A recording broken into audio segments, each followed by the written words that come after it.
আসসালামু আলাইকুম আপুরা ভাইয়ারা, সবাইকে ধারণ ভালো আছেন? আলহামদুলিল্লাহ, আমিও ভালো আছি। আজ সহজভাবে একটা পিঠা রেসিপি নিয়ে চলে আসলাম আপনাদের মাঝে। আমাদের কম বেশ সবার ঘরে মুড়ি থাকে, মুড়িটা খাইতে খাইতে অল্প কটা মুড়ি থাকে সেটা ড্যাম হয়ে যায়, সেটা আর কেউ খাইতে মন চায় না, ফালাইতেও কলজার ধরে। এই মুড়িটা দিয়ে এত সুন্দর করে পিঠা তৈরি করে নিতে পারেন, আটা ময়দা চাউলের গুঁড়া ছাড়াও।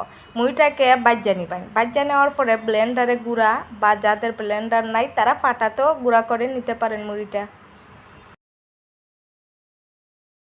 চুলাতে পাতিল বসাইয়া পরিমাণ মতো পানি, স্বাদ অনুযায়ী লবণ আর কিছু সব জাতের মশলা অ্যাড করে দিলাম পানির মধ্যে। যখন ডোটা তৈরি করবেন, তৈরি করে পিঠা করবেন, তখন পিঠার ডোর মধ্যে একটা ফ্লেভার আসবে, আর খাইতেও কিন্তু দুর্দান্ত স্বাদ লাগবে পিঠাটা। তো পানিতে যখন পুরোপুরি বলক চলে আসবে, দিয়ে দেব আমি মুড়ির গুঁড়া। মুড়ির গুঁড়া দিয়ে একটা সুন্দর পারফেক্টভাবে ডো তৈরি করে নেব, একটু নরম টাইপের ডোটা তৈরি করে নেব। আর ডোটা কিভাবে তৈরি করে নিতেছি সেটা আপনাদেরকে দেখিয়ে দিতেছি, বলে বোঝানো যাবে না। প্লিজ আপুরা ভাইয়েরা, চ্যানেলটা সাবস্ক্রাইব করে পাশে থাকুন, লাইক কমেন্ট করুন, আর ভালোবাসা ভিডিওটা শেয়ার দিয়ে দিন।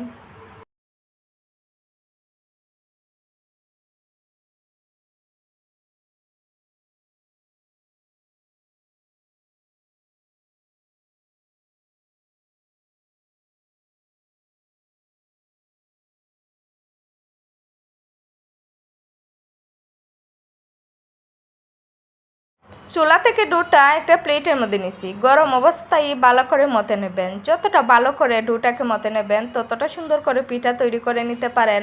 আর ডোটাকে মতে নেওয়ার পরে একেবারে আপনারা ঢাকনা দিয়ে বা ভিজা কাপড় দিয়ে ঢেকে রাখবেন, তাহলে বাইরের বাতাস লাগিয়ে ডোটা ফাটবে না, আর ডোটা সুন্দর হবে, পিঠা তৈরি করে নিতে পারেন। আমি পারফেক্টভাবে ডোটাকে মতে নিছি, মতে নেওয়ার পরে গুলে একটা লেচি বলে নিছি, লেচি বলে নেওয়ার পরে মুড়ির গুঁড়া ছিটিয়ে দিয়ে রুটি বেলে নেব।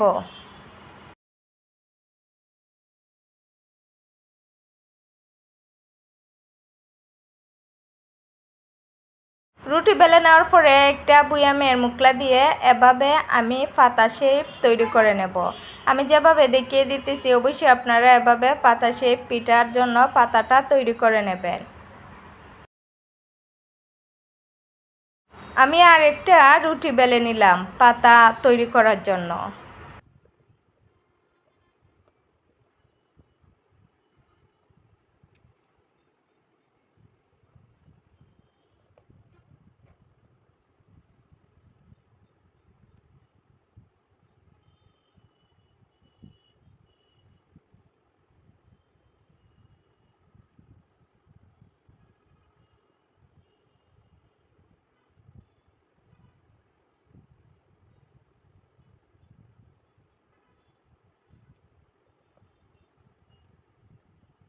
আমি পিঠার ভিতরে দিয়ে দেওয়ার জন্য তিলের পুর নিয়ে নিলাম।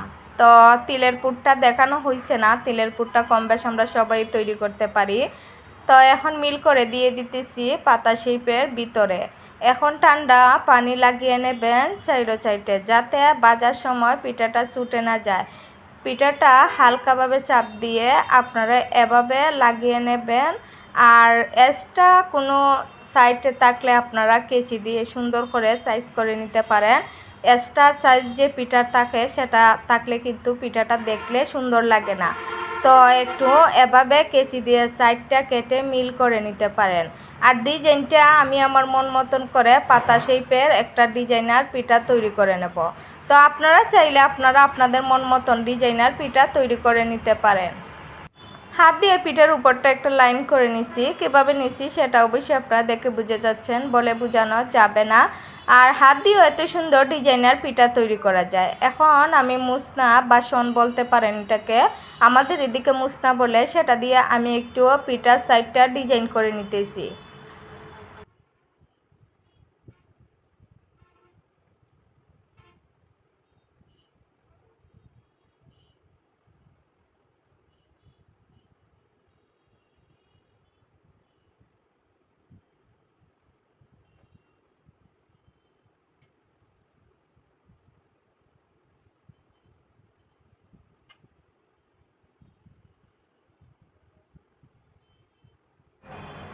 আমি আপনাদেরকে আরেকটা পিঠা তৈরি করে দেখাইয়ে দিতেছি। কোনো রকম সাজকাটনি ছাড়াও এত সুন্দর ডিজাইনার পিঠা, পাতা পিঠা তৈরি করে নিতে পারেন খুবই কম সময়ে আর ঝামেলা ছাড়াই এই পিঠাটা তৈরি করা যায়।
আমি অনেকগুলো পিঠা তৈরি করে নিছি। চুলাতে কড়াই বসে কড়াইতে তেল গরম করে নিছি, নিয়ে নর্মাল আঁচে রেখে পিঠাটা বাজা নিব। নর্মাল আঁচে রেখে যখন পিঠাটা বাজতে যাবেন তখন পিঠাটার বাইর ভিতর দুইটা সাইডে কিন্তু সুন্দর কইরা বাজা হইব।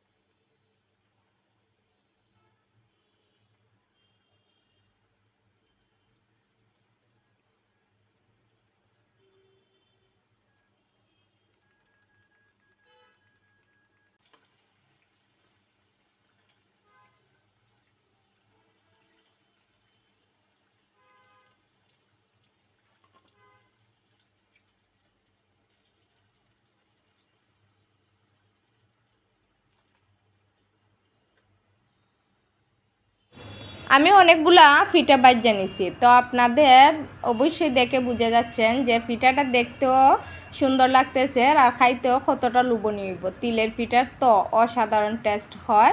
তো ভিতরটা দেখেন কতটা লোভনীয়, লোভ লাগতেছে খাওয়ার জন্য। আসসালামু আলাইকুম, সবাই ভালো থাকবেন। অন্য আরেকটা রেসিপি নিয়ে চলে আসবো আপনাদের মাঝে। সবাই ভালো থাকেন, সুস্থ থাকেন, আল্লাহ হাফেজ।